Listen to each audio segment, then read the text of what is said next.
I'm Chance. And I'm Sarah Catherine. And this is Conservation Connection, Presented by Last Chance Endeavors. We're a husband and wife team running a wildlife education nonprofit. It's focused on connecting students to their environment. Each week, here on Conservation Connection, we do just that by introducing you to the groundbreaking science and conservation work that's happening every day across the globe. We talk to professionals in the world of conservation science and wildlife management and ask them about their careers, their current projects, their wild and crazy stories from the field, and everything in between. This episode is a collaboration with Sitka WhaleFest and the Sitka Sound Science Center. Sitka WhaleFest is a celebration of whales and marine science that happens every November in Sitka, Alaska. It aims to communicate marine science to the ocean-loving public. Listen in to hear the stories of leading researchers and educators in the Pacific Ocean ecosystem as they share the science and the passion that brought them to Sitka. Our trip to Sitka was funded in part by Midnight Science Club. Let's get to the show. Alrighty guys, welcome to another episode of Conservation Connection. We're here at Sitka WhaleFest 2019. We're very excited because we're sitting across the table with Janet Neilson, who is a whale biologist at Glacier Bay National Park. Welcome to the show. Thank you. It's so great to be here. We're so excited to have you here on this rainy yet still beautiful day in Sitka. Why don't we start with you just giving us kind of an overview of what your job entails? So my job, I am very lucky. My job is to figure out each summer how many whales are in Glacier Bay and where they are, where they're concentrating. And we do that because we're concerned about vessel traffic impacts on humpback whales. And that's a main driver of our research and monitoring, is to figure out where whales are each summer because they move around and how many there are. And then we make recommendations on how vessels should be operating in the bay to protect whales. And that study's been going on for over 30 years, and I haven't been there that whole time, but it's a long-term monitoring program to inform the park's vessel management.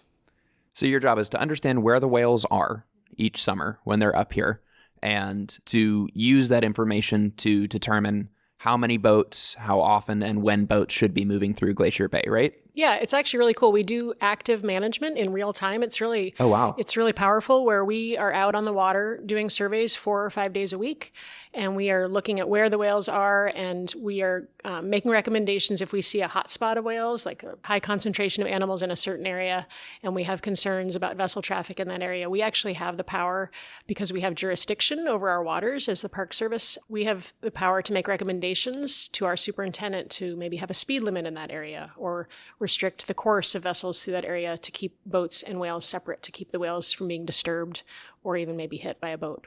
Wow. That's really interesting. Yeah, it's really cool. So you mentioned that that's the work you do during the summer. Do you do something different? I mean, I know the whales aren't there during the winter, obviously. So what do you do during the winter? Yeah, so the whales migrate away in the winter. And a lot of people do wonder, what do you do in the winter as a whale biologist in Alaska? Do you get to go to Hawaii? And no, I don't actually go to Hawaii. That'd be nice. It would be nice. But it's really fun, actually, to see the whole cycle of the data throughout the year. So all summer long, we're collecting data. We're taking thousands and thousands of photographs. And there's no way that we can keep up with processing all that data during the summer. So in the fall, we put the boat, take the boat out of the water. I just did that a few days before coming to Sitka. Sometime in October, usually, we take the boat out of the water as the whales are leaving. And then it's time to get down to business with the data. And we start processing photos and looking at who we saw.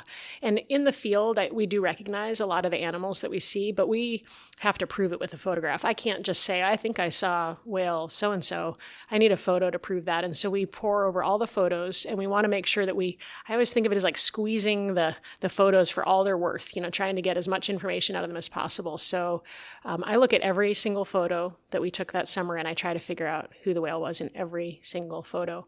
And that can take a long time. Yeah. And then all that information gets put into a database, a computer database, and then we crunch all those numbers and process it, and we put out a report that's on the park's website every year summarizing what we found that year.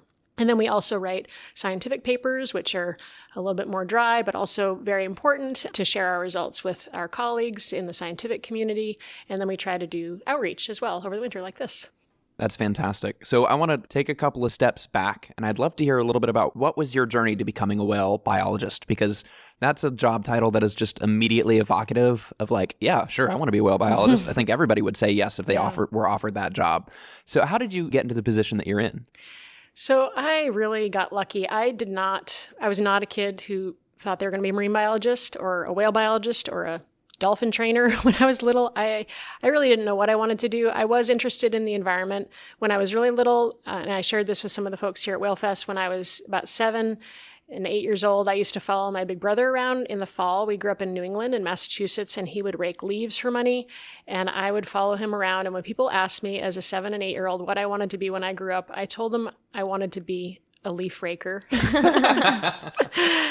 And that was my answer. And I really, it was made adults laugh, but it was really, that's what I wanted to be. Yeah.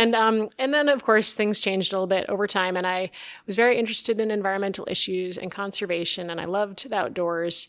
I didn't really know what to do with that. I went to college studying just kind of general natural resources. And then in 1991, everything changed when I was in a class, a conservation biology class, and there was a guest lecture from a professor at my university, Dr. Chris Clark, and he was an expert in whale acoustics, the sounds that whales make. And he gave us an hour-long lecture on how little was known about whales. And I was blown away because I assumed that everything was known about whales. I mean, how could it not be? They're the coolest animals, and they are in such there's so much public interest in whales. I just assumed that everything was already figured out about whales. And they're huge. It seems like you'd be like, oh yeah, there's the whale. He shared things with us that, I mean, we didn't know where some whales went in the wintertime. We still don't know where some whales go in the wintertime. There's so many mysteries. And so I really got turned on to the idea of studying whales. And that really launched my career. I started volunteering in his lab. I was very fortunate to volunteer in his lab, and it was being in the right place at the right time.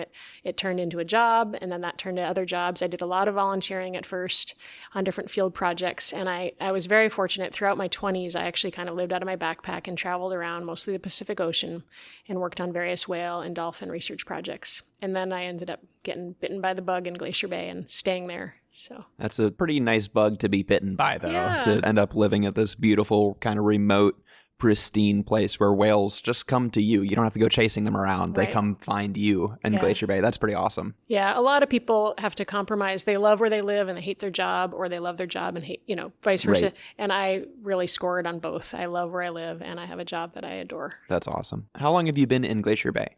So I started, my first job there was seasonal, and I started there in 1997. And I was there seasonally for several summers, and then I would leave in the winter and go to other places, often to study whales or dolphins in other locations. And then in 2001, I decided I'm kind of tired of this moving around thing.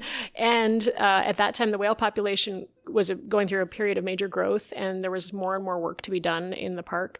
And so my job kind of morphed into a more year-round position. And so in 2001, I moved to Gustavus, a little town at the mouth of Glacier Bay, year-round, and I've been there ever since. So in total, 22 years in Glacier Bay. How did you get involved with WhaleFest? We were lucky enough to sit in at your presentation the other day to hear the work that you're doing. But if you could give our listeners kind of an overview of what you spoke about. So I was very honored to be invited to be a speaker this year at WhaleFest. It is such a cool meeting, and I have come to previous WhaleFests, not every year by any means, but it has grown and grown and grown into just this amazing community event. And there are a lot of people here from out of town too. It's not just folks from Southeast Alaska even. I've met people from all over. And so I was contacted a few months ago and asked if I'd like to be a speaker. And of course I was very flattered and said yes. And I gave a talk at the beginning of WhaleFest on the declines that we have actually documented recently in humpback whales related to a couple of years of unusually warm water in the North Pacific, known as the blob or the marine heat wave, the Northeast Pacific marine heat wave. And so based on our long-term monitoring of humpback whales, over 30 years of data showed basically an upward march of whales. The population was growing. And then in 2014, at the onset of the heat wave, the whale population started to crash and decline very abruptly. And lots of other things that we were looking at also declined, like calving and body condition of the whales. And so I was talking about that very uplifting event. But there is a positive spin on it, which is, and there's great news, which is that in 2019, things started to turn around and we did see some improvement in the whale population.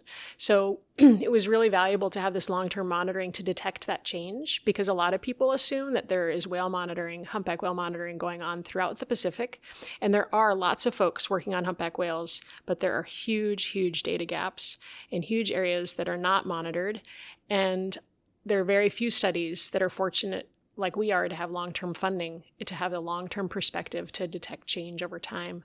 And so our data were really very valuable during this time of recent change to detect some and quantify really what was going on. So I shared some of those results and some of what's happening now. Yeah. To take a little aside, you shared a little bit about where your funding comes from and why it's so stable and so long-term. And I think that's a really neat solution. And can you describe a little bit about where the funding for this project comes from? Sure. So over 90% of visitors to Glacier Bay National Park come by cruise ship, and those cruise ships pay fees to the Park Service to come into the park, and that goes towards funding marine research in the park. And it's a really great way for us to have long-term funding. It funds not only whale monitoring, but other projects like oceanography and other monitoring that goes on related to the marine environment. And so it's a great way for us to have stable funding, especially in these times when funding is being cut from so many agencies. We are in a very, very fortunate position in Glacier Bay to have a stable source of funding. And that's really where it's at for long-term monitoring. There are a lot of folks who would love to do long-term monitoring, and it's just so many things operate on short-term grant money, and a study might go for 2 or 3 years and then run out of money. So that's how we are able to do this and have done it for many years.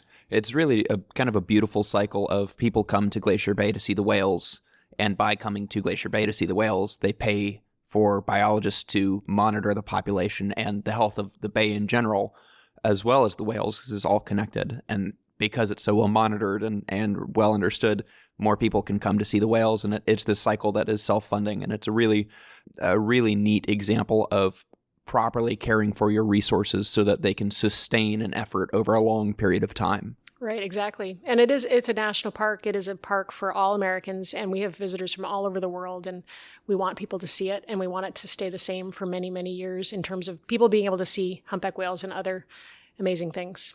Yeah.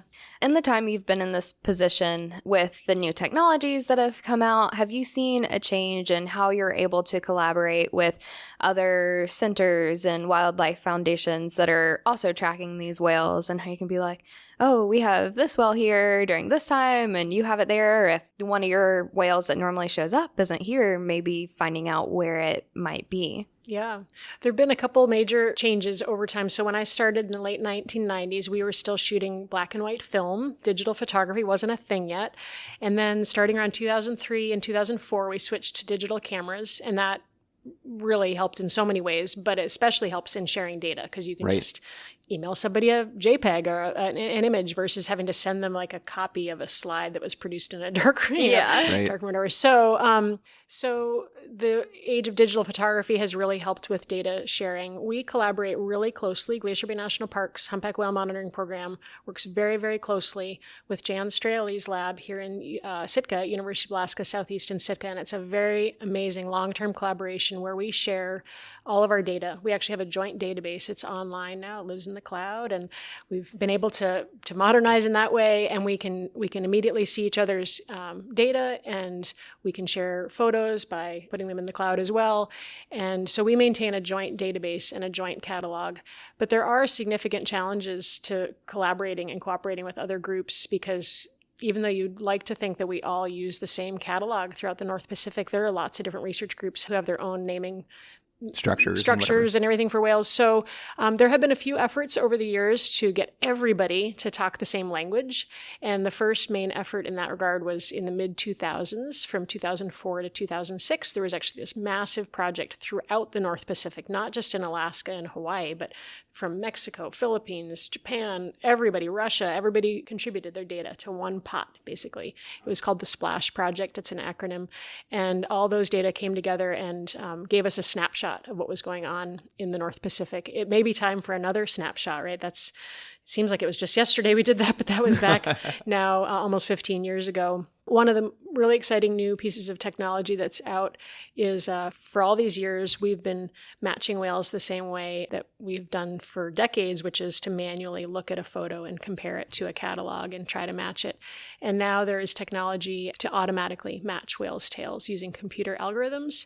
And we've been collaborating with a graduate student named Ted Cheeseman. He's working on his PhD, and he has a website called Happy Whale, where he's got automatic fluke matching pretty well nailed down. And it's been very exciting to be able to put our data into his site and also see data from citizen scientists and other research groups, and then start to get a better picture of where our whales, we call, they're not our whales, but Glacier Bay and but Icy kind of they are. Yeah, Glacier Bay and Icy Straits whales obviously don't always stay in Glacier Bay and Icy Strait.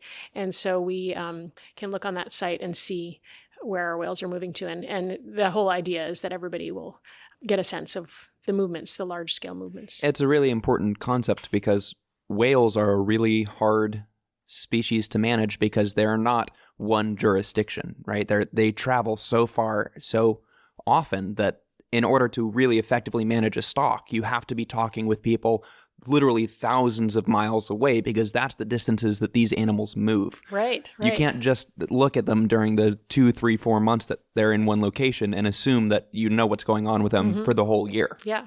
So just yesterday I was out on the whale watch, and we're 100 miles south of Glacier Bay, and I saw 2 whales that I know from Glacier Bay here in Sitka. wow. So that was really cool. That's got to be so cool. And then if I got a chance to go to Hawaii this winter, maybe I would see some of our whales there. They do. They obviously move around.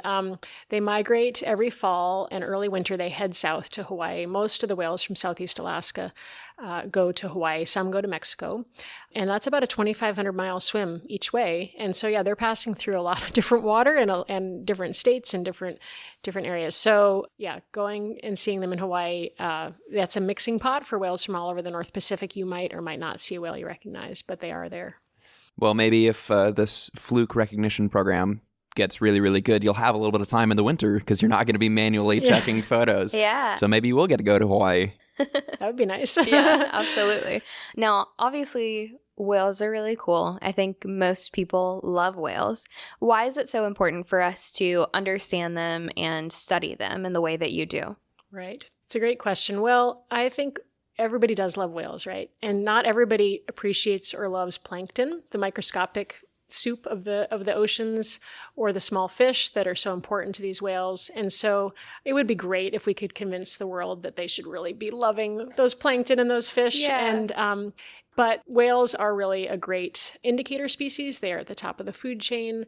They can tell us a lot about what's going on in our oceans. I think it's really important to have a connection with people's heart and soul, and people do love whales. And so if we can show what's going on with whales and how our environment is changing and how that's affecting whales, it's affecting everything in the food chain, but they are an indicator that people can connect with. And so I think it's important to do the work to show people how important our oceans are.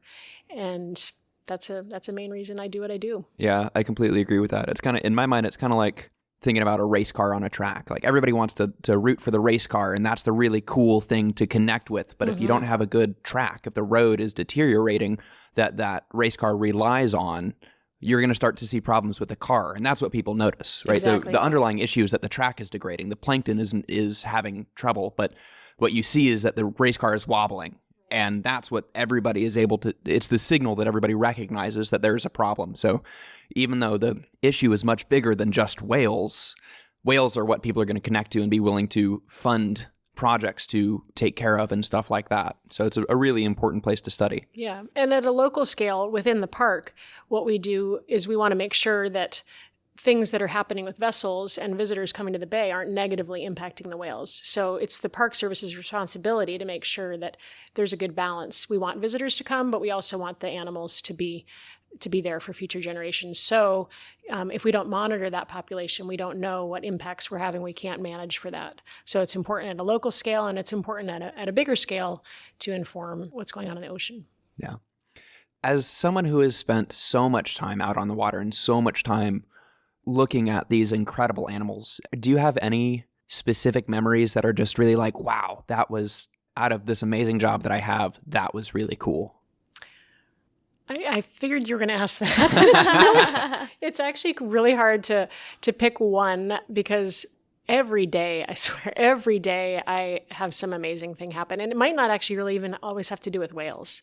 Sometimes I'll be out on the water and I haven't even seen a whale and I'm having the best day ever because the lighting is just spectacular, or the birds are doing something amazing, or I'm working in waters that are narrow fjords, right? So I'm watching whales, but at the same time I've got an animal on the beach that I'm watching, or I'm having eagles swoop down to catch the same herring that the whales are. Just this summer, I had a pretty spectacular moment. I was watching a whale that was just maybe 100 yards off the beach, and it was feeding and circling, and I was excited. Obviously, I had this great encounter going on, and I was identifying the whale through the photographs of its markings on its body, and that's what we do. That was important. And something caught my eye on the beach, and I realized that it was a brown bear.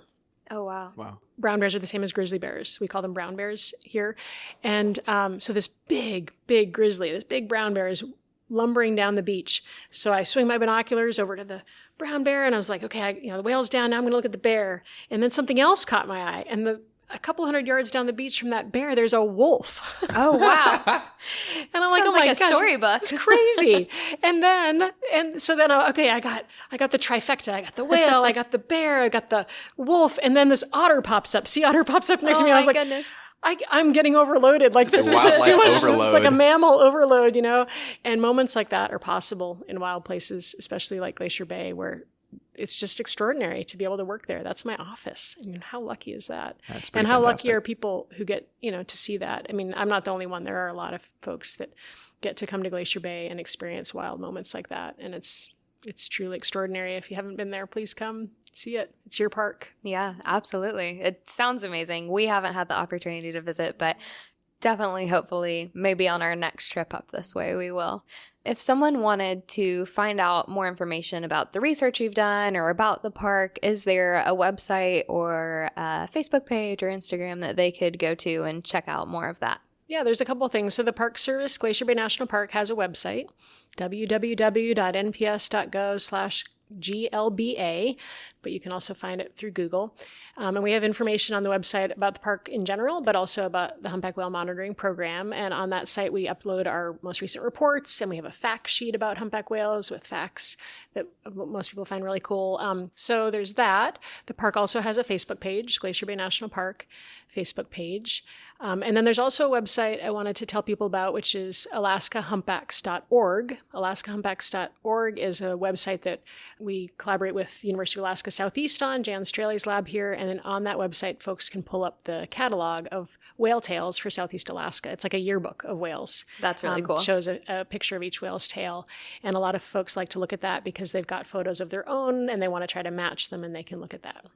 That's fantastic. Well, if you're listening, scroll down to the show notes. We're going to put links to all of the websites and stuff that we've been talking about through the show.